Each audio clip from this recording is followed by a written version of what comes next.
김종대의 이슈 탱크 김종대입니다. 오늘부터 여러분들과 함께 아침의 시간을 뉴스로 채워드리겠습니다. 오늘 첫 인사드립니다. 제가 맨날 패널로 나와서 그냥 이렇게 부러뜨리는 건 잘했는데 또 이 방송 진행은 오랜만에 해가지고 조금 쑥스러워요. 여러분들께서 좀 잘 좀 지켜봐 주시고 많은 응원 부탁드립니다. 오늘 초대 손님 소개해드리겠습니다. 김준혁 한신대 교수 나오셨습니다. 네, 안녕하세요. 네, 안녕하십니까. 오현주 이후 정경연구소장 나오셨습니다. 안녕하세요. 이후라는 건 미래, 퓨처. 네, 포스트. 포스트. 이후. 네네. 상당히 미래 같이 보여요. 우리 과거 같거든. 아니죠. 아닌가? 아니죠. 우리 그 김종대 의원님도 예. 미래에 대한민국을 이끌어갈 큰 리더가 될 뿐이고, 예. 저도 또 나름 역할을 할 거기 때문에 우리 다 같이 이후에 더 클 사람들로 이렇게 그래요? 함께. 예. 네. 왠지 좀 듣기엔 나쁘지 않은데 좀 느낌이 이상하네. 자, 제가 이제 오늘부터 우리 패널들 모시고 좋은 시사 탱크 방송 한번 해보겠어요. 그런데 이제 최근에 지난주, 지지난주 우리 정치가 정말 시끄럽고 이게 국제적인 뉴스, 이 대한민국이 글로벌 중심 국가가 됐어요. 세계 속의 대한민국이 아주 그냥 널리 알려졌단 말이에요. 그것도 우리 대통령께서 큰 역할을 하신 거 아니에요? 작금의 정치를 어떻게 보는지 소감 한마디씩 듣고 시작할까요? 굉장히 좀 비극적이죠. 예. 그러니까 비극 속의 희극인지 희극 속의 비극인지는 알 수 없습니다만은 네. 그 윤석열 대통령이 전 세계에서 가장 빠르게 세계적인 그 인물로 등극을 좀 하지 않았겠습니까? 그것이 정의로운 지도자가 아니라 예. 코미디의 대상으로 예. 전락되는 그런 것이긴 합니다만은 참 이걸 어떻게 봐야 될지 알 수 없어요. 다들 지금 대한민국의 어떤 경제 몰락 지금 이야기되고 있는데 문화적으로는 세계 최고의 수준으로 올라가는데 네. 경제도 역시 그랬던 것이 지금 이제 나라가 망하게 생겼다라는 인식들을 갖고 있는 것들이 지금 굉장히 어려운 시기이고 그런 측면에서 국가 지도자 제대로 뽑아야 되는데 예. 이런 생각이 최근에 계속 많이 들고 있습니다. 예, 오현주 소장님. 저는 그 살아있는 요즘에 외교 교과서를 읽는 것 같다라는 생각이 많이 들었는데요. 외교 교과서. 전 국민이 외교에 대해서 네. 이렇게 공부를 열심히 한 적이 있나라는 생각이 들었고요. 네.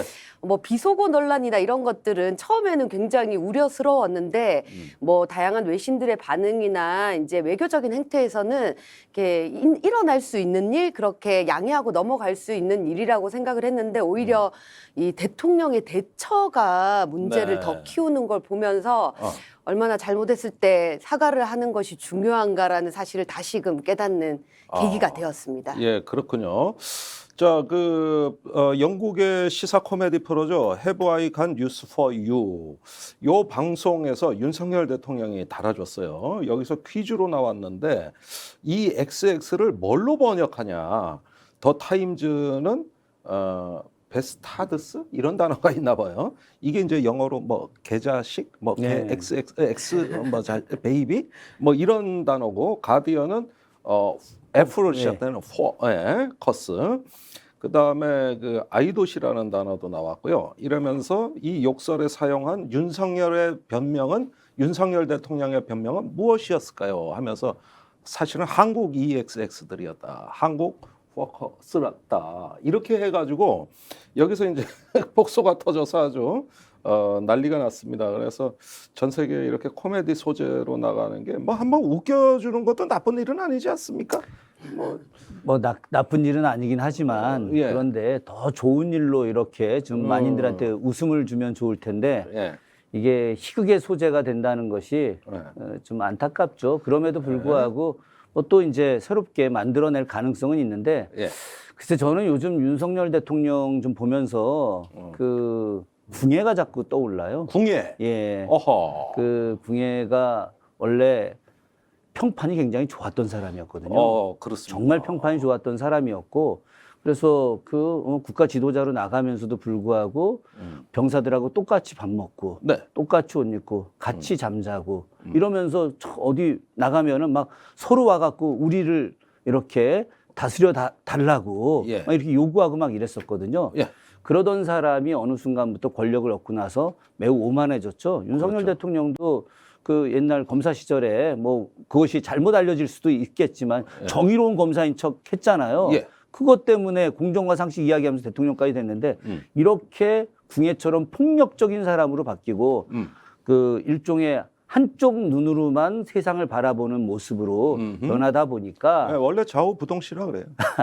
예. 균형 감각도 떨어지고 저는 그래서 이 궁예가 어떻게 죽었습니까? 네. 예. 결국 뭐 그런 알겠습니다. 것들을 좀 생각해 볼 필요가 있겠다. 예, 그런 폭군들이 많았죠. 전 대표적으로 그렇게 얘기하면 진시황 같아요. 진시황. 예. 자, 어쨌든지 간에 이렇게 그 대통령이 이제 전 세계에 또 유명인이 되셨습니다만은 뭐 그렇게 해서 좀 한번 웃겨주고 또 블랙핑크가 있어요. 같은 시기에 빌보드 차트하고 영국 차트에 블랙핑크가 동시 1위였죠, 동시 1위. 예, 동시 1위를 했기 때문에 대통령이 좀 약간 격을 떨어뜨리면 블랙핑크가 다 해주신다고. 난 괜찮다고 보는데. 예. 네, 우선 K-팝 시장에 되게 감사를 드리고 싶고요. 이 상황을 예. 이렇게 좀 커버를 해준다는 느낌이 들어서 예. 네, 블랙핑크에게 감사를 드리고 싶고요. 예. 어쨌든 코미디 프로그램에 등장한다는 것 자체가 좀 굉장히 비극적인 상황이긴 하고요. 지금 어쨌든 체리 따봉 이후에 네. 최저 그 기록을 하고 있잖아요. 네. 그 국정 지지율이 아주 최저점을 다시 찍고 있기 때문에 좀 윤석열 정부에서 긴장을 해야 된다고 생각을 하고 더군다나 더 심각한 것은 이전에 8월 첫째 주, 둘째 주 체리 따봉 때보다는 그 대구 경북이나 혹은 이 노년층에서 지지율이 빠지고 있는 것이 네, 대륙주라 그러죠. 네네. 네, 대구 60대. 네, 핵심 지지층이 빠지고 있기 때문에 그 부분은 굉장히 이 심각한 상황으로 받아들여야 되지 않나라고 생각합니다. 알겠습니다. 상황이 좀 심각하다 그럽니다. 저는 별로 심각하게 안 느껴지는데 국민들은 다들 이렇게 대통령 걱정을 많이 하시네. 그분 그 술 한잔 마시면은 아무 이상 없어요. 자, 오늘의 주제 한번 보겠습니다. 오늘의 다룰 주제 보시죠.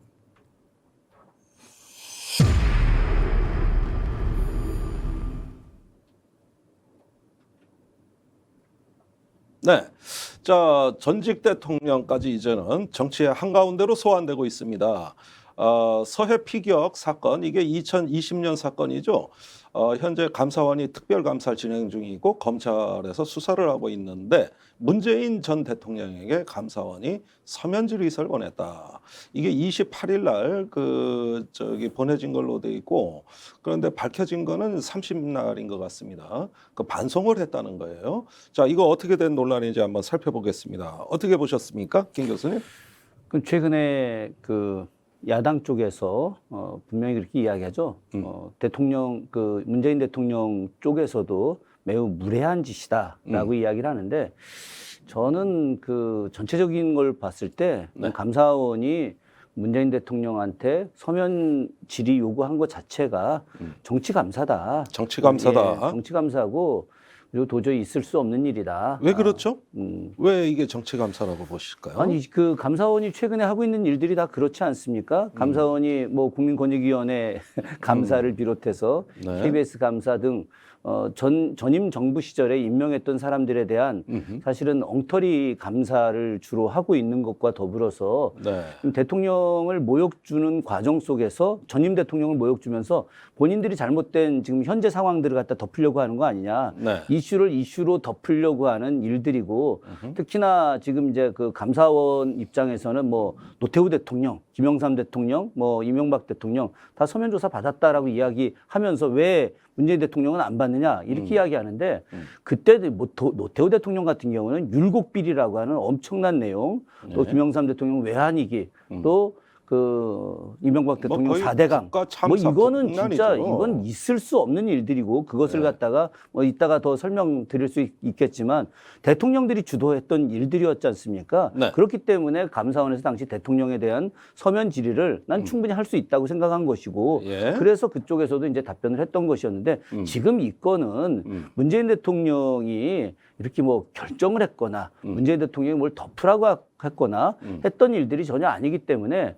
문재인 대통령한테 그 서면 질의를 하는 것 자체가 도저히 있을 수 없는 말도 안 되는 얘기라고 저는 생각을 합니다. 예, 그러니까 요걸 좀 정리를 해드리면은 그 2020년 9월에 벌어진 서해에서 우리 해수부 공무원 그 피격 사건에 대해 가지고 문 대통령께 물어볼 게 있다. 그래서 서면으로 질의서를 보내겠다.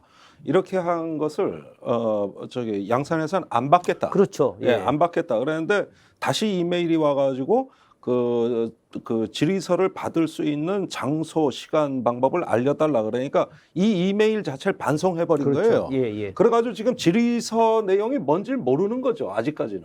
대체적으로 우리가 추정은 하지만은 사건 개요는 이렇습니다.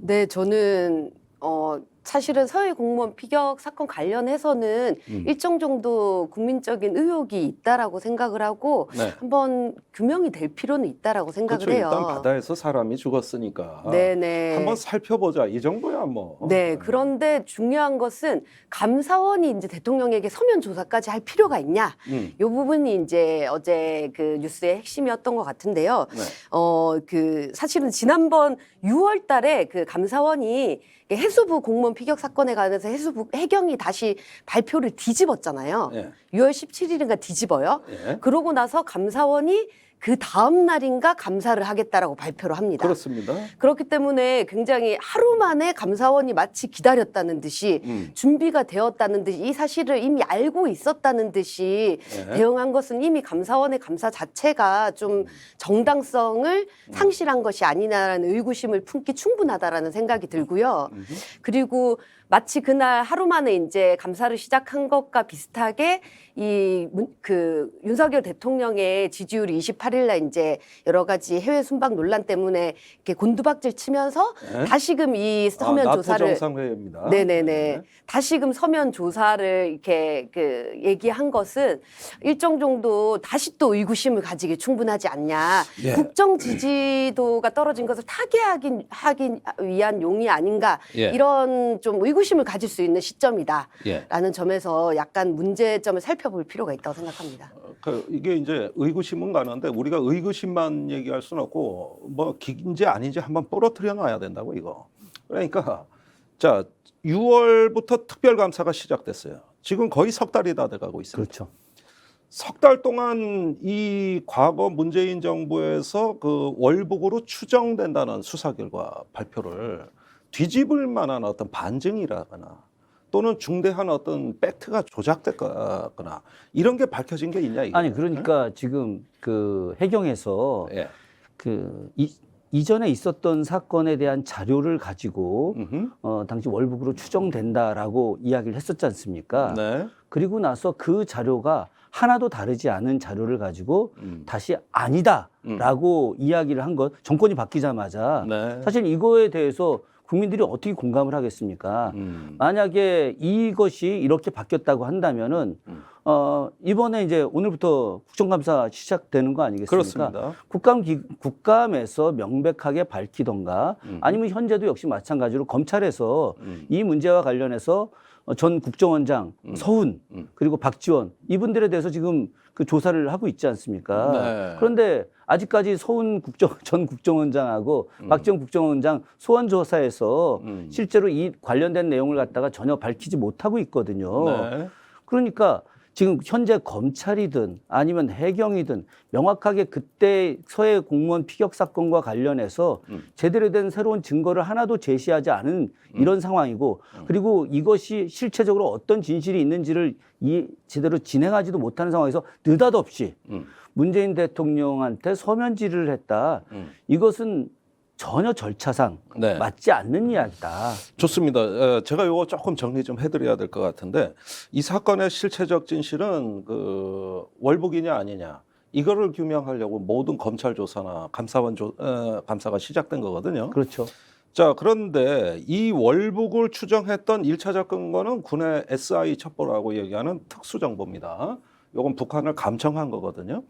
지금 그게 국방부가 당시 9월 23일경에 월북으로 추정된다는 첫 번째 발표를 내는 최초 근거.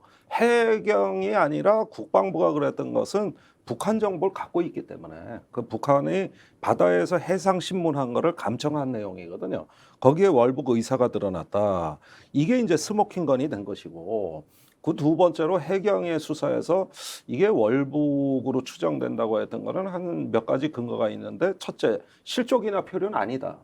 이제 구명 그 장비를 타고 갔고, 그래서 또 이건 뭐 약간 민감한 얘기입니다만은 개인이 그때 사라지기 전날 도박 송금 네. 455일 동안 591회의 도박 자금을 송금했고 당시에 개인 회생 신청을 했으며 급여가 압류 중인 상태에서 약간 개인적인 그 사유와 이 월북을 도모하게 된 어떤 배경인 것 같다 해서 추정이라고 이야기를 한 거거든요.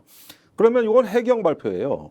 그러면은 지금 이 사건의 실체를 조사하려면은 이 증거물을 다 재검토해야 되는데 대통령 기록이나 문재인 대통령이 문제가 아니라 1차적으로 SI 이 특수정보를 과연 월북으로 판단할 만한 근거가 되느냐 안 되느냐 이거부터 사실 감사를 해야 되는 그렇기 거예요. 때문에 당시 정권이 새로 시작되자마자 해경에서 월북이 아니다. 네. 그리고 이거는 명백하게 북한의 어떤 그 공격에 의해서 피격에 의해서 죽음을 당한 것이기 때문에 이것에 대해서 북한한테 사과를 요구해라 네. 등등부터 시작해서 모든 내용을 다 바꿨지 않았겠습니까? 그때 당시에 나왔던 것이 지금 우리 말씀하셨던 대로 SI 관련된 것을 갖다가 네. 그럼 공개하자.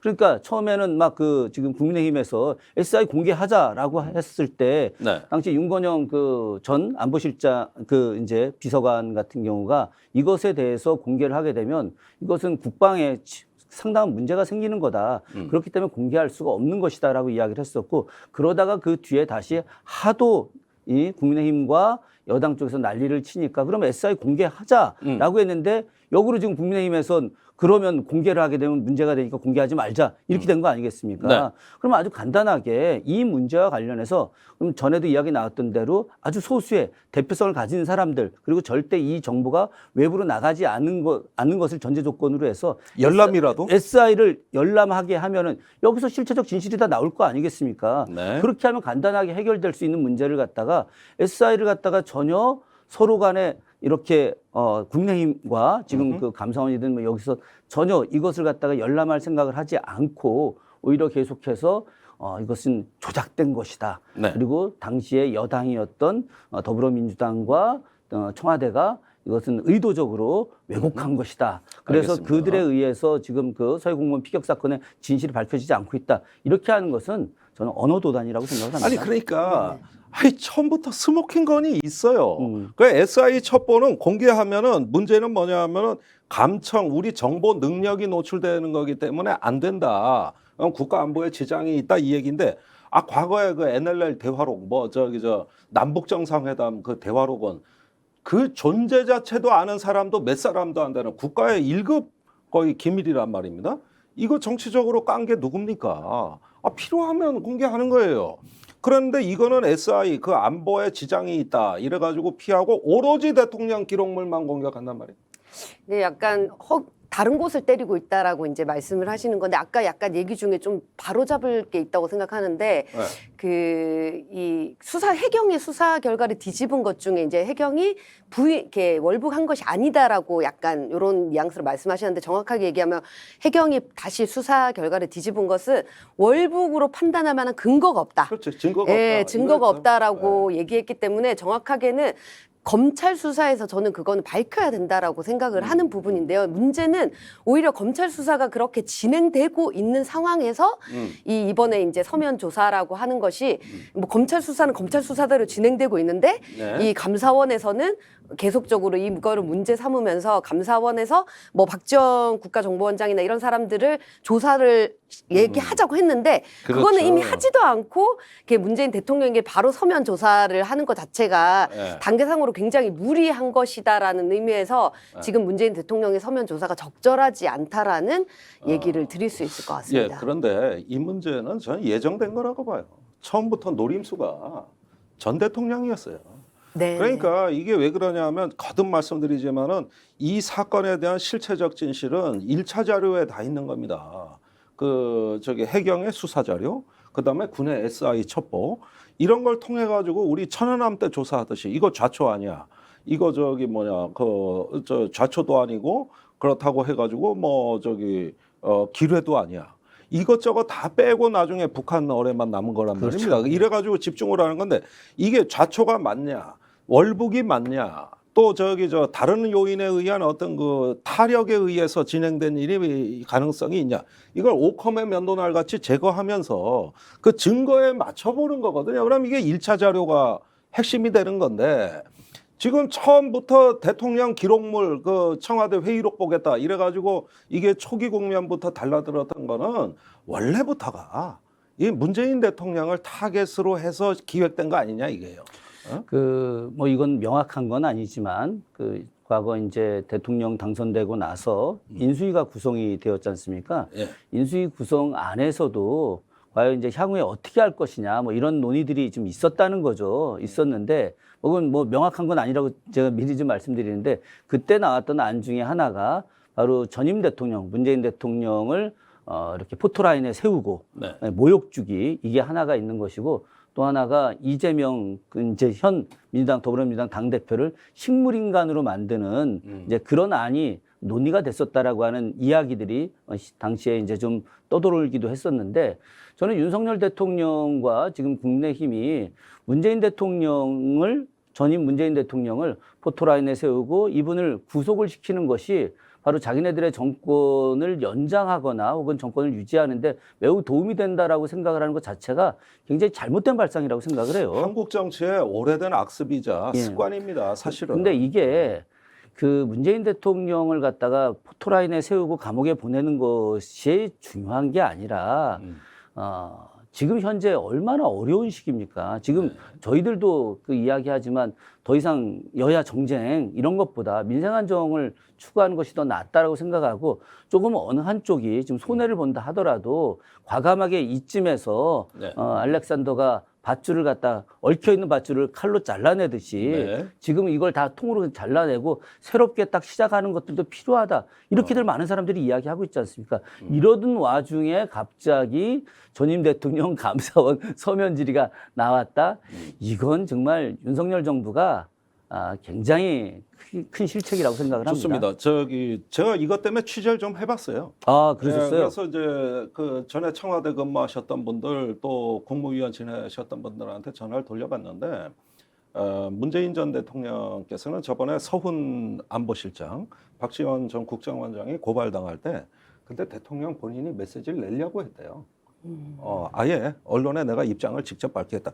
자꾸 내 참모들이 희생되고 뭐 압수수색 당한다는데 내가 가만히 있는 거는 이거 도리가 아니다. 이래가지고 문재인 대통령이 메시지 작성에 들어간 걸 뜯어 말겠대.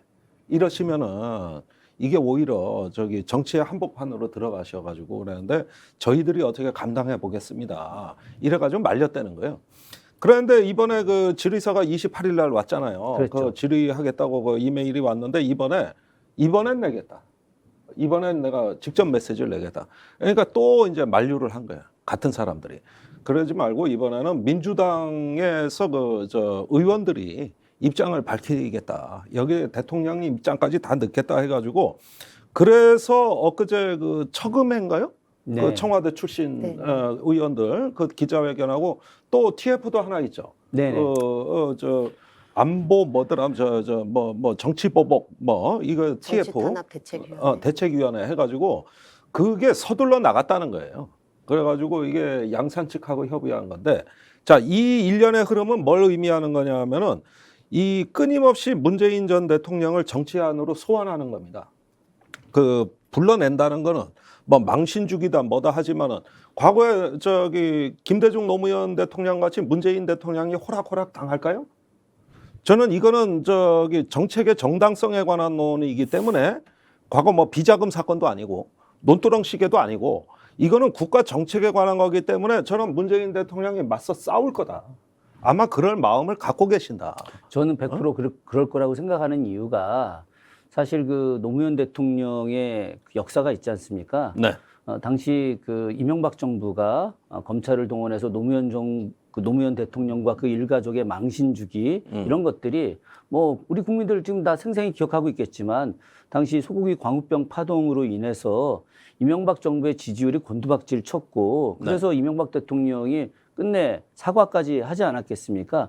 그렇기 때문에 자기들의 어떤 잘못된 그런 상황들을 갖다가 덮기 위해서 역시 이슈를 이슈로 덮는다라고 하는 생각으로다가 네. 노무현 대통령에 대해서 사실 말도 안 되는 청와대 기록물 가지고 공격을 했고 노 대통령을 끝내 죽음에 이르게 하지 않았겠습니까? 네. 이런 일들이 실제로 존재했기 때문에 지금 문재인 대통령과 문재인 대통령을 이제 함께하는 분들이 지금 과거와 똑같은 방식으로 이렇게 당할 수는 없을 것이다. 네. 그리고 또 사실은 이 서해 공무원 피격 사건과 관련해서 문재인 대통령이 직접 이렇게 해명을 할 수 있는 그런 처지는 좀 아니잖아요. 좀 네. 냉정하게 이야기해서.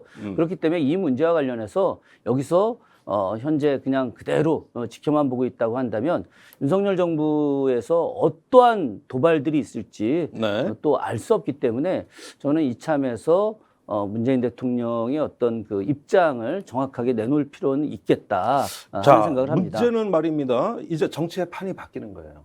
이제 이렇게 되면은 전직 대통령이 정치의 공방 안으로 들어오는 거거든요. 직접. 물론 쌍방 부담이 좀 크다고 봐요. 그러면 현직 대통령과 전직 대통령의 이 직접 대결 양상. 이걸 지금 예상해 볼 수 있는 거거든요. 자, 이게 한국 정치에 어떤 변화를 줄까요? 근데 아까 초반기에도 말씀드렸다시피 이제 국정감사를 본격적으로 첫 윤석열 정부의 국정감사를 앞두고 이 일이 벌어진 거잖아요. 그래서 그 국정감사에서 이렇게 여러 가지 현안들이 있을 거라고 생각했고 뭐 외교 문제나 이런 것들이 다뤄질 거라고 생각했는데 본격적으로 이번 국정감사에서 과거 대 현재의 대결이 이제 펼쳐질 것 같고요. 그렇죠. 그리고 문재인 대통령의 과거가 이제 완전 전면적으로 불려 나오는 양상이다. 예. 그래서 이제까지 사정 정국이 계속적으로 뭐 있어 왔다라고 하지만 이제는 본전이 펼쳐지는 양상이 되었다라고 생각을 하고요. 네. 문재인 대통령께서도 이례적으로 좀 전 대통령께서도 이례적으로 입장을 발표하고 굉장히 이 경로했다라고 알려져 있잖아요. 네. 저는 그 경로했던 배경에는 이렇게 정말 서면 질의, 그 국민들이 생각하기에는 감사원 서면 질의라는 거 할 수 있지도 않냐.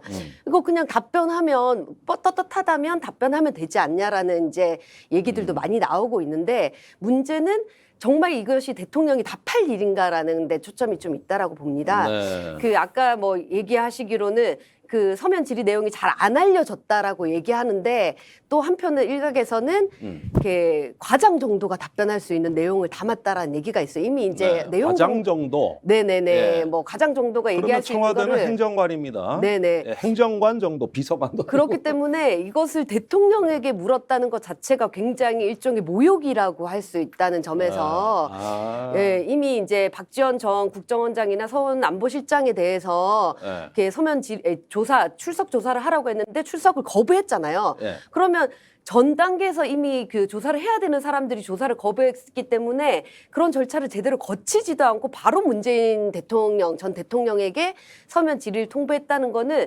사실상은 망신 주기, 창피함을 주기 위한 의도가 다분하다라는 측면에서 이것에 대해서 경로했다라는 게 일정 정도 이해가 가는. 저는 네네. 그거에 더한 게 있다고 생각을 하는 어떤 거예요. 겁니까? 자, 한번 보십시오.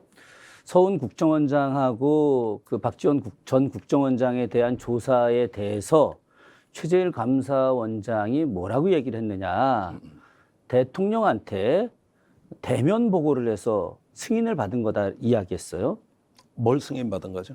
조사를 같이, 승인을 아, 받았다는 조사를, 거예요. 윤석열 대통령한테 대면 보고를 해서 예, 승인을 국회에서 답변이 그렇게 답변이 나온 거죠. 그렇긴 했죠. 예, 나중에 그러면 부인했지만.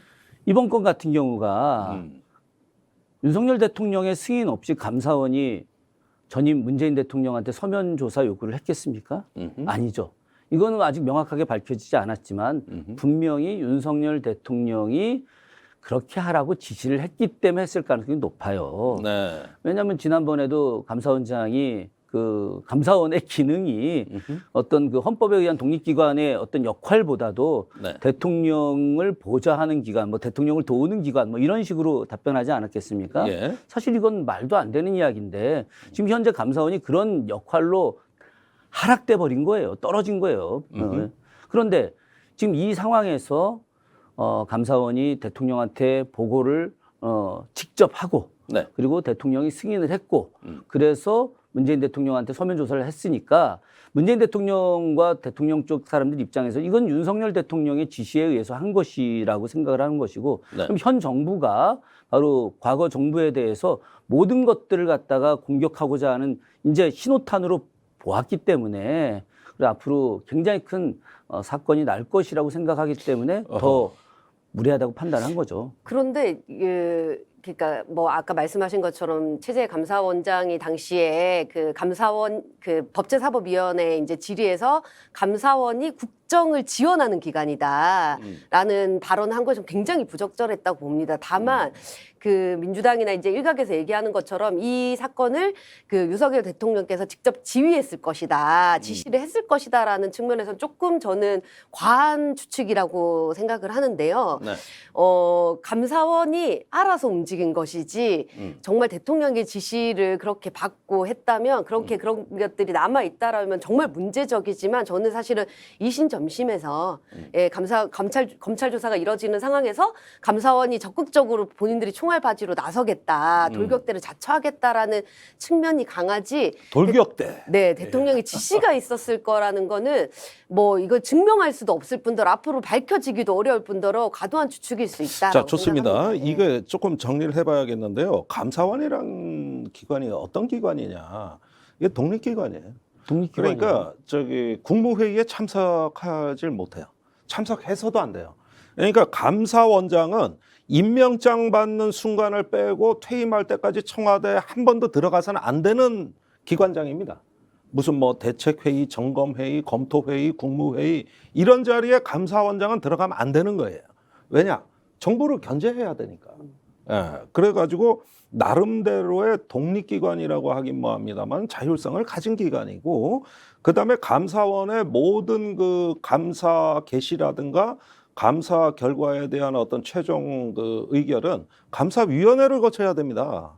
감사위원회에서 감사위원들이 객관적으로 이걸 인정해줘야 되는 거지. 감사원이 뭐 자의적으로 이렇게 집행되는 기관이 아니라면, 그러니까 최고의 객관성, 독립성, 자율성을 보장하는 이중 삼중의 그 장치가 돼 있는데 이게 국정을 지원한다? 이러면 행정부의 일원이 돼버리잖아요. 이게 독립성이 없고 견제할 수, 뭐 소금이 짠맛을 잃어버리면 뭐 그거 뭐 했습니까 그거? 당시에 그래서 최재 감사원장이 본인이 국정을 지원하는 기관이다라고 했을 때 네. 심지어 국민의힘 법사위원장 그 박덕훈 법사위원장도 이 자기의 기를 의식케 한다. 정말 그 말을 한 게 맞냐라고 할 정도로 당시에 부적절한 발언을 한 건 맞습니다. 아, 그래요? 네, 감사원장. 자, 그러면은 지금 감사원하고 검찰이 이 서해 사건에 있어 앞서거니 뒤서거니 하고 있는데 지금 그 조사 내용이 뭐 대충 아까 과장급 정도가 답변할 내용이다. 그런 내용이 네, 이런데 있다고 사실은 그 말씀에 공감이 가는 게 대체로 이런 겁니다.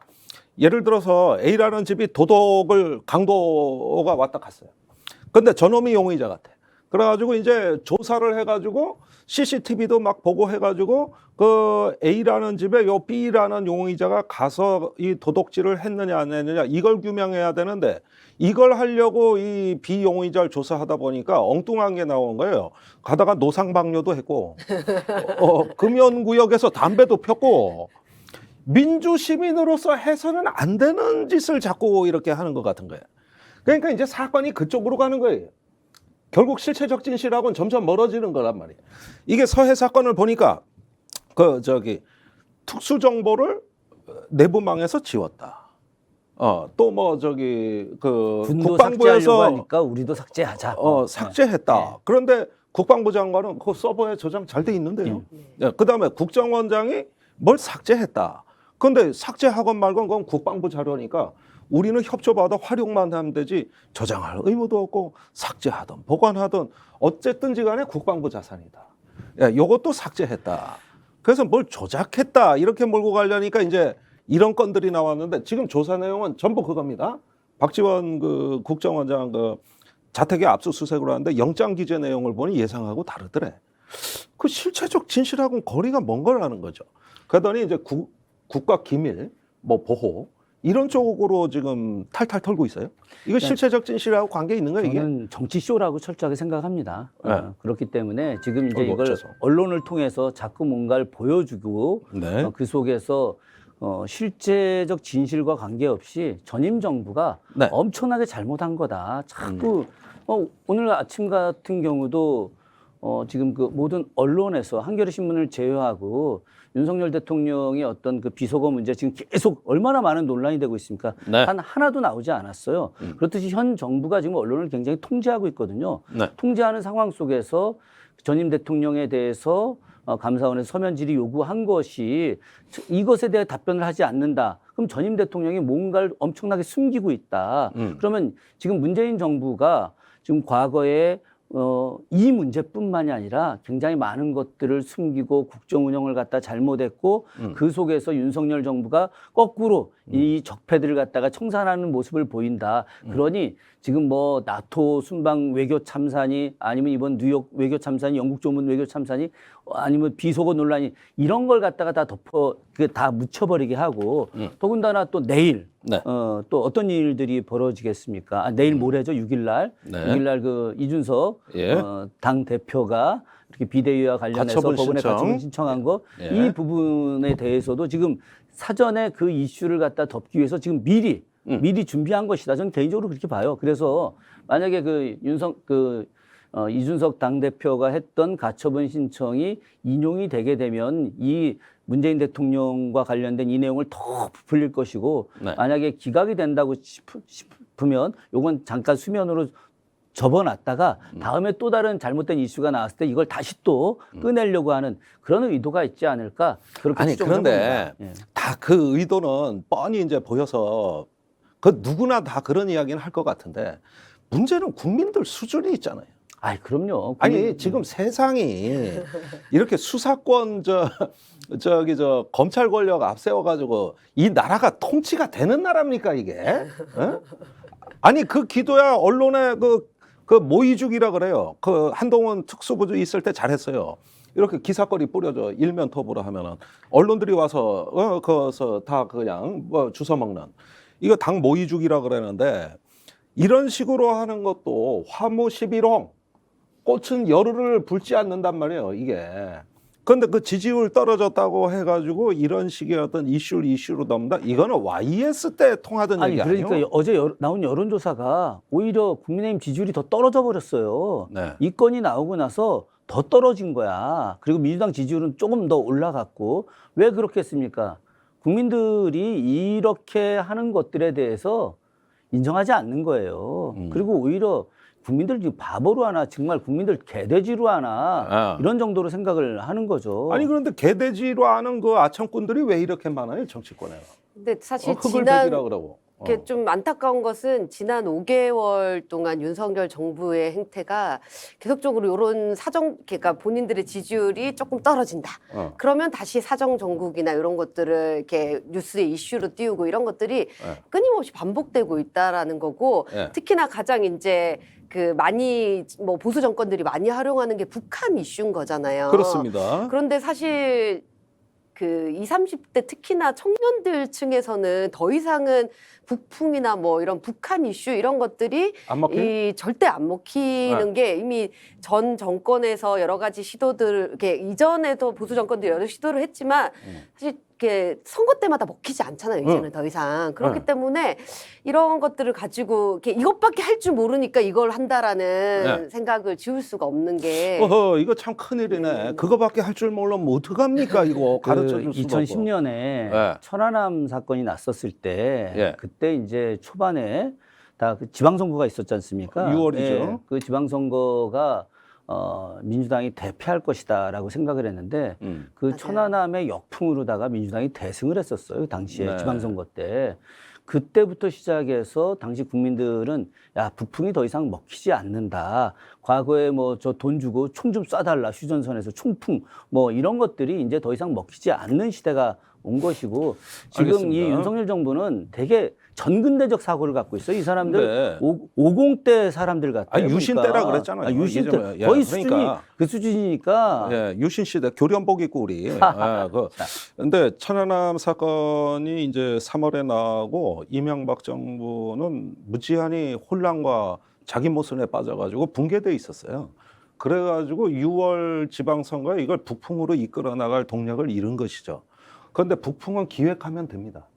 이건 언론하고 이렇게 해가지고 어떤 기획이 들어오느냐, 이걸 좀 예의주시해서 봐야 되겠고요.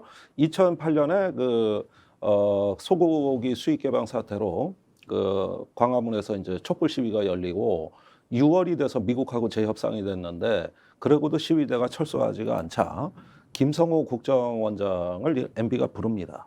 그때 이제 MB가 김성호한테 대단히 화가 났나 봐요. 내가 저 촛불 시민들의 저 촉값이 어디서 나왔는지 조사하라 그랬어 안 그랬어? 북한 돈인지 김대중 돈인지 잡아내라고 내가 그랬어 안 그랬어? 이러면서 툭툭 치더래. 그러고 나서 이제 이후에 촛불 정국이 가라앉고 나서 그 이듬해 북풍으로 갔고 이것이 이제 두 전직 대통령의 서거로 이어졌습니다. 우리가 역사는 반복된다고 합니다. 뭐 여러 가지 그 과거를 또 우리가 너무 집착해서도 안 되겠습니다만은 어디선가 본 이 기시강 같은 역사, 역시 그 사정과 공안을 앞세워 가지고 그게 북풍이든 뭐든 간에 일단은 밀어붙이고 보자는, 더 이상 밀리면은 지지율이 꺾이면 우리가 위험해진다는 어떤 아직과 위기의식, 독선, 상실감, 이런 부분들이 지금 현재 전국에 관통하고 있는 거 아니냐 하는 생각이 좀 들어요. 정치 수준이 너무 낮아졌죠. 지금 뭐 국민 수준은 높아졌는데, 예, 국민 수준은 높아졌는데 정치 수준이 너무 낮아져가지고 예. 특히나 지금 집권 여당 또 정부 정말 조금 전에 사회자님 말씀하셨던 대로 유신 시대인 거예요. 저 며칠 전에 이제 저희 지인들하고 수원 아래쪽에 이제 육능 건능이라고 사도세자하고 정조능을 우리가 이제 한 3명이 갔었는데 네. 했던 이야기가, 야, 우리 고등학교 다닐 때 교론복 입고 여기까지 걸어왔다가 네. 도시락 까먹고 간 거 생각나지? 이러면서 50대 이야기를 했었는데 네. 지금 거꾸로 우리 저 중고등학교 학생들한테 교론복 입고 다니면서 무조건 그 저녁 6시에 태극기 하강할 때 가슴에 손 얹고 서서 애국가 들으라고 하는 뭐 이런 정도의 수준으로다가 사고하고 행동하게 하는 게 아닌가. 네. 그렇게 되면 이게 정상적으로 국가 운영이 되겠느냐. 정말 답답할 따름이에요. 답답할 따름. 아, 자꾸 답답하기만 해서 어떡하나. 아니, 블랙핑크가 있다니까? 아니, 대통령 때문에 답답한 게 아니라 대통령이 있음에도 불구하고 이 나라는 진보하고 진화하는 겁니다. 아니, 블랙핑크가 있고 이 시민들이 있는데 왜 그 정도는 우리가 자신감 가져도 되는 거 아니에요? 그런데 네. 그렇게 된다 하더라도 네. 이제 우리 김종대 사회자님께서 네. 이제 어찌 보면은 국민들을 격려하기 위해서 지금 이렇게 말씀하시는 거라고 좀 생각을 하는데 네. 이 경제 문제는 지금 상당히 좀 심각한 문제예요. 왜 그러냐면 국민들이 아무리 요청을 한다 하더라도 국정 운영의 그런 결정권자들이 네. 이것에 대한 정책적 판단을 제대로 하지 못하고 오류낸 상태에서 결정을 한다면은 더욱더 심각해지거든요. 네. 지금 이제 벌써 생각해 보십시오. 가스비가 15.9% 올라갔죠. 네. 거기다가 전기료 이제 또 더 올린다고 하죠. 그럼 전반적으로다가 이런 그 20% 가까운 비용이 올라가게 되면 네. 그럼 나머지 물가는 어떻게 되겠습니까? 또 올라가는 거예요. 지금 네. 윤석열 정부 시작되고 나서 물가가 많이 올라간 상태에서 고통받고 있는데 이 상태에서 지금 3달 안에 또 올라가게 되면 급여는 똑같고 벌어들이는 수준은 똑같은데 전반적으로 물가가 약 30% 이상 올라가게 되면 우리가 갖고 있는 가계소득이 30%가 줄어드는 거하고 똑같은 거거든.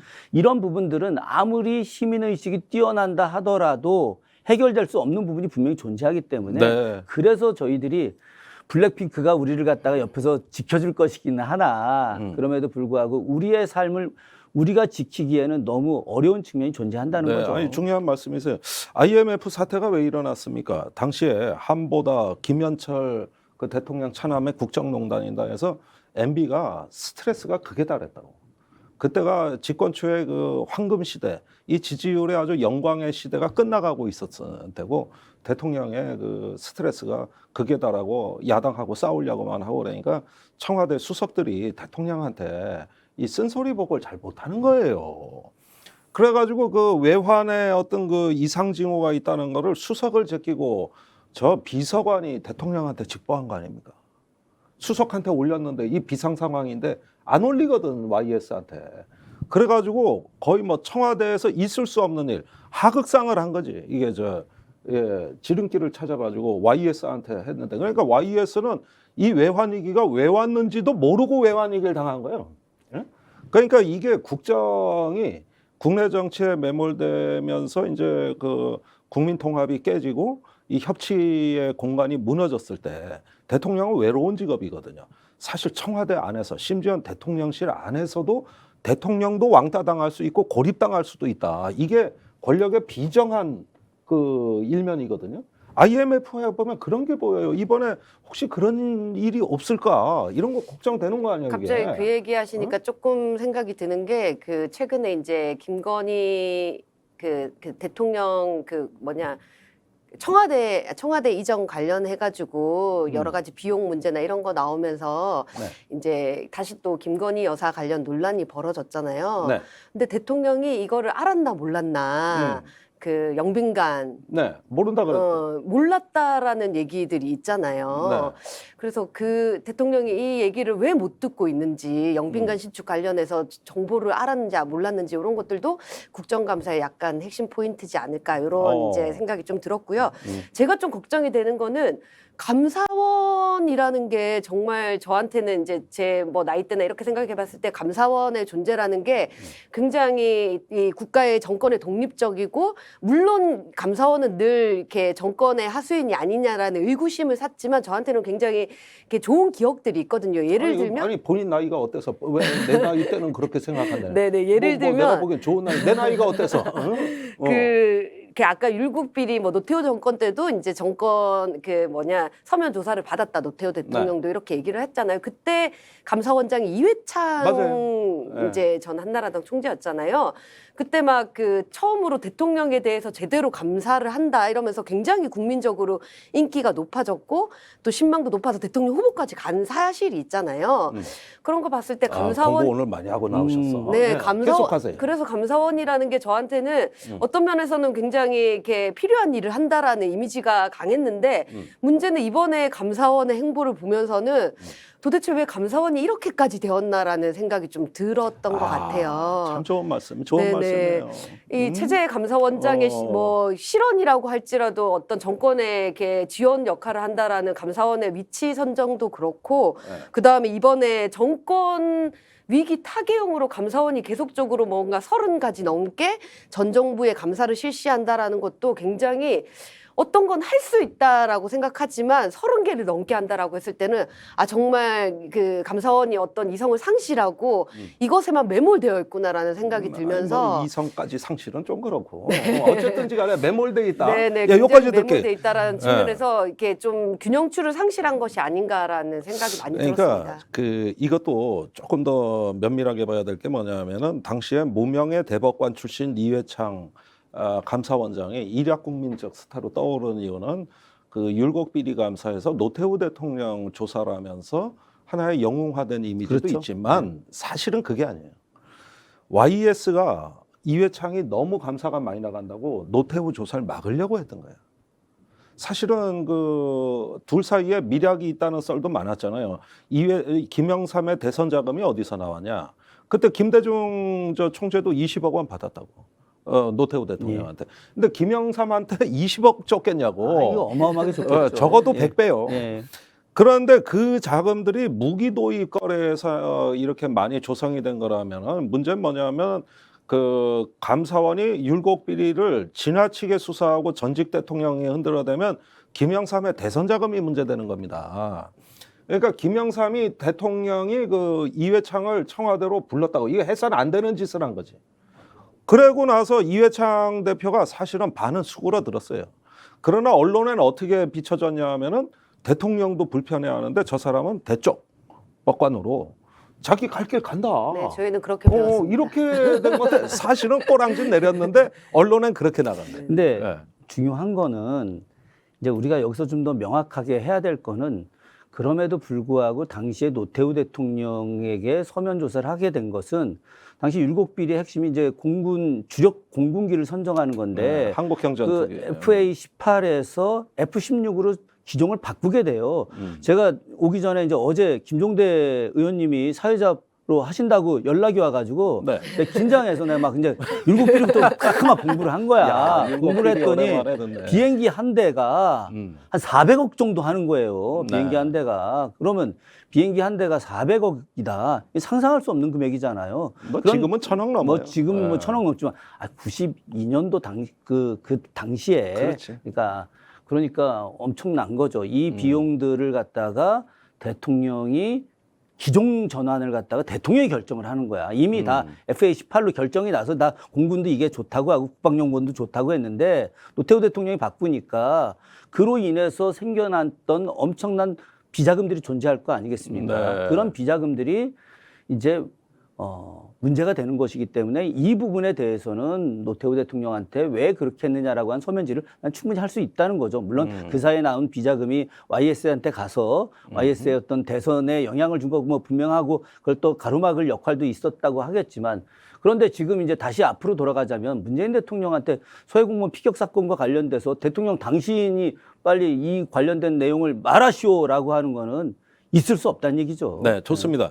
자, 이 사건의 실체적 진실이 월북이냐 아니냐를 규명하는데 대통령의 역할을 굳이 따지자면 당시의 진상을 철저히 규명해라. 다시 확인해봐라. 이 지시는 분명히 있었던 걸로 보여지고 23일 날 그러니까 사라진 건 21일인데 23일 날 새벽 1시에 당시 청와대에서 열린 NSC 상임위에 그때 노영민 실장 주재라 그랬는데 사실은 서훈안보 실장 주재로 열린 NSC 회의에서 이때 조각 정보가 들어와 가지고 이게 확인이 안 됐던 시점이고 이래가지고 이제 그 전에 22일 날은 실종복을 이미 대통령한테 했고 23일 날은 그 전날 밤에 북한에 의해서 피격당했다. 이런 어떤 첩보들이 들어온 거예요. 그래가지고 다시 보고를 하고 규탄 성명을 발표하는데 굉장히 규탄 성명이 셌습니다. 또 국방부가 발표한 규탄 성명이 규탄한다로부터 시작해 굉장히 세게 왔어요. 그래서 이때는 조작할 여지가 거의 없다고 보여져요. 일단 드러나는 현상이니까. 근데 25일 날 북한에서 전통문이 날라옵니다. 그게 이제 미안하게 생각한다. 이렇게 돼 있으면서 27일경부터 이제 조금씩 기조가 달라지는데 이거는 이 일이 지나가고 한참 뒤의 일이에요. 그러니까 사건 자체가 지금 월북으로 조작했다는 게 국민의힘의 안보 국기문란 TF의 주장이기 때문에 문제는 이 부분에 대해 가지고 대통령이 이것을 갖다가 월북으로 몰아가라 또는 뭐 그 사람 문제 많은 사람이니까 이런 식으로 처리하라고 했을 리는 없고 또 보고를 받는 입장에서 제가 알기로 지시한 거는 철저히 진상 규명하고 재발 방지 대책을 촉구하라는 이런 내용으로 대체로 이루어져 있단 말이죠. 그러니까 이거라도 굳이 서면 지루를 통해 가지고 확인을 받겠다고 하는 그 모양 자체가 알고 보면 허장성세일 가능성이 큰 거거든요. 도대체 왜 이렇게 해야 되는지가 아직 뚜렷하게 나와 있지가 않고 이 사건의 어떤 피의 사실이 지금 나와 있질 않아요. 검찰에서도 이게 뭐 기밀을 삭제했다, 보고를 누락했다 이런 정도의 별건이지 이거하고 공무원이 그러면은 납치돼 간 거냐 아니면 월북한 거냐 이거 규명하는 건 아무 관계가 없어. 관계가. 그러니까 뭐 다시 돌아가는 이야기지만 우리가 지금 이 아침에 이 생방송 시간에 지금 문재인 대통령에 대한 감사원의 서면 질의 내용 가지고 지금 1시간을 지금 하고 있지 않습니까? 네. 그럼 우리만 하겠냐고요. 지금 뭐 모든 라디오, 방송 네. 다 지금 이거 할 거 아니겠습니까? 그러면 지금 모든 이슈가 여기로 다 블랙홀처럼 빨려 들어가는 네. 거예요. 빨려 들어가면은 지금 그제까지 막 난리쳤던 윤석열 대통령의 비속어 문제 정부가 지금 그 MBC 고발하고 한 내용들 또 언론 탄압 이거 진짜 이게 대한민국 민주주의 위기입니다. 네. 지금 세계에서 지금 대한민국의 윤석열 대통령을 조롱하기 시작하는 이유가 바로 자유를 갖다가 유엔에서 21번을 외치고 그러면서도 언론의 자유를 갖다가 지금 묵살하려고 하는 탄압의 어떤 모양새로 나가는 건데 이것이 지금 거꾸로 세계적인 이슈로 나아가고 있는데 이걸 국내에서 덮기 위해서 지금 문재인 대통령을 끌어들인 거 아닙니까? 양산에서 조용히 있고 그리고 이제 더 이상 현실 정치에 참여하지 않으려고 하는 사람을 현실 정치로 끌어들이는 거잖아요. 네. 그런데 이게 얼마나 바보 같은 짓이냐. 윤석열 대통령의 현재 지지율이 24% 지난주 갤럽 조사로 하면 그리고 문재인 대통령이 퇴임 시에 40%가 넘었어요.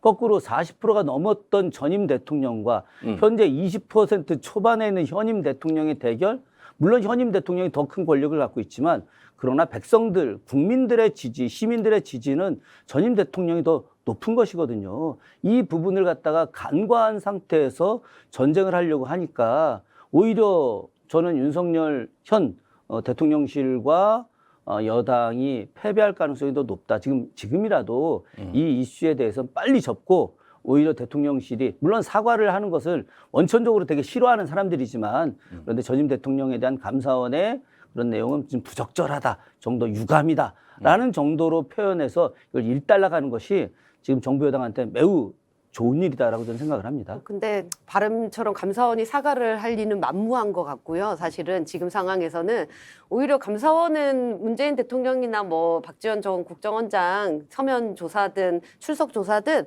별 기대가 없었다라고 보는 게 사실 현실적으로 맞는 것 같고요. 대답을 하든 안 하든 우선은 던져본다라는 마음으로 이제 조사를 하겠다라고 한 거고 결과적으로는 이것이 검찰에 문재인 전 대통령을 소환하거나 포토라인을 세우기 위한 어떤 이렇게 명분을 주기 위해서 감사원이 미리 한번 이렇게 찔러본다. 그 말씀대로라면 이게 서면 지르는 단순히 미끼에 불과한 거예요. 네네. 그러니까 저는 민주당도 여기에 너무 이걸 덥석 네네네. 물을 건 아니라고 봐요. 이 다음 순서가 뭐냐. 그러니까 서면 질의에 대해서 이제 양산에서 거부 의사를 밝히고 그 다음엔 검찰 조사가 남아 있는 거예요. 네네.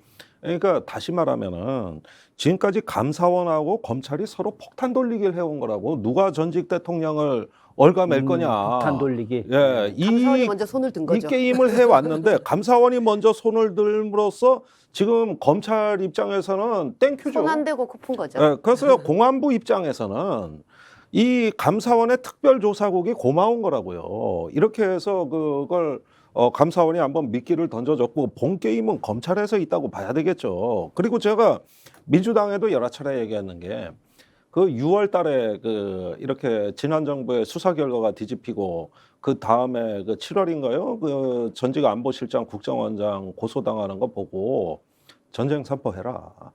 저거는 처음부터 문재인 대통령이 타겟이다. 그 판을 깔아놓고 나중에 검찰로 소환이 되든 안 되든 간에 이렇게 판은 깔아놓는 거다. 그렇게 해서 전직 대통령이 최종 타겟이 돼 있는데 왜 이렇게 물러터지냐. 근데 엊그제 나온 얘기가 이거 유신 시대다, 전쟁 선포다 이렇게 얘기를 하는데 지금 전면전, 지금까지는 국지전이라면 전직 대통령이 들어오면 전면전이 되는 겁니다. 진즉 그랬어야 된다는 거예요, 사실은. 그런데 우물쭈물하다가 여기까지 왔어요. 그런데 이게 전면전이 된다면 어떡합니까? 그러면은 그만 좀 했으면 좋겠지만 저도 물가가 중요하고 환율이 중요한 건 알겠지만 그러나 전쟁은 이기고 봐야 될 거 아니야. 이런 식으로 해가지고 그게 중요하다고 전쟁에서 또 질 수는 없는 거 아닙니까? 그런 점에서 전 민주당에 아쉬움이 많아요. 왜 저렇게 물러터진가 싶어요. 오히려 여태까지 이렇게 공세를 허용해 준 건 민주당 아니냐? 전 이것도 좀 지적을 하고 싶어요. 이제 뭐 시간도 많이 되긴 했는데 시간은 제가 걱정해요. 아니 패널이 시간 걱정까지 하고 그래. 보니까 네. 우리가 이 프로가 오늘 처음 하는 건데 네. 사회자가 너무 똑똑하니까 이 패널들이 그냥 싹 죽어. 아니 그러면 안 되지. 그러면요. 근데 너무 네. 재밌어요. 그래요? 사회자와 그럼요. 패널들이 동시에 같이 소통하면서, 사회도 네. 보고 네. 또 동시에 패널인 것처럼 같은 뭐 이런 모습이어서 네. 저는 굉장히 흥미로운 신개념 새로운 정치. 새로운 이제 방송이 될 거라는 생각이 들고 네. 다른 뭐 이제 분들도 같이 이런 방식으로 하면은 지금 이제 김종대 이슈 탱크는 뭐 대한민국 최고의 방송이 되지 않을까 하는 생각이 들면서 제가 이제 한 말씀 더 드리면은 네. 정조가 그런 얘기했어요. 제가 이제 뭐 정조 연구자이기도 하고 뭐 정치사 전공자라 늘 이제 뭐 역사 이야기를 통해서 좀 이야기를 하는 책도 편인데, 쓰셨죠? 예. 군자는 싸움을 좋아하지 않지만 싸우게 되면 반드시 승리해야 한다. 네. 이런 말씀을 하셨는데 지금 이제 우리 김종대 사회자님 말씀대로 민주당에다가 이제 한번 붙으면은 이길 수 있게 해야 된다. 그럼요. 예. 좀 제대로 싸워라. 저는 지금 이제 그런 생각이 좀 들더라고요. 아까도 말씀드렸지만 문재인 대통령이 퇴임 전에 어떤 지지율 그리고 지금 윤석열 대통령의 현재 지지율 이 격차와 더불어서 저는 그 이재명 현재 민주당 당대표의 차기 대선 지지율 1위 아니겠습니까? 그죠? 그러면 이재명에 대한 뭐 여러 가지 지지율과 민주당이 단합된 모습, 거기다 또 정의당 분들도 같이 좀 뭐 이렇게 연대해서 할 수도 있는 것이고, 거기에 더해서 지금 국민의힘 내부에서도 유승민 뭐 차기 당대표 후보로 거론되고 있는데, 이 부분이 같이 연대한다면 저는 오히려 민주당이 좀 쉽게 승리하지 않을까, 그런 생각을 좀 해봅니다. 예, 쉬운 승리는 없습니다, 원래. 예, 그러나 영광이 있을 수 있고 또 우리가 그렇게 한번 가보는 것도 기대해 볼 만하겠습니다. 마키아빌리가 한 얘기입니다. 군주는 두려움의 대상이 될지언정 조롱의 대상은 되지 마라. 그런데 지금 조롱의 대상이 된 대통령이 드디어 마키아벨리즘으로 가고 있습니다. 차라리 두려움의 대상이 되겠다. 이게 사정장국의 본질이 아닐까 하는 의문을 갖게 되네요. 오늘 이슈 탱크, 제가 이제 사회를 맡은 첫 방송인데 어떻게 보셨는지 모르겠습니다. 저희는 내일도 더 단단한 뉴스, 확실히 부러뜨리는 뉴스로 여러분들 찾아뵙겠습니다. 기대해 주십시오. 오늘 마치겠습니다. 두 분 감사합니다. 예, 고맙습니다. 감사합니다.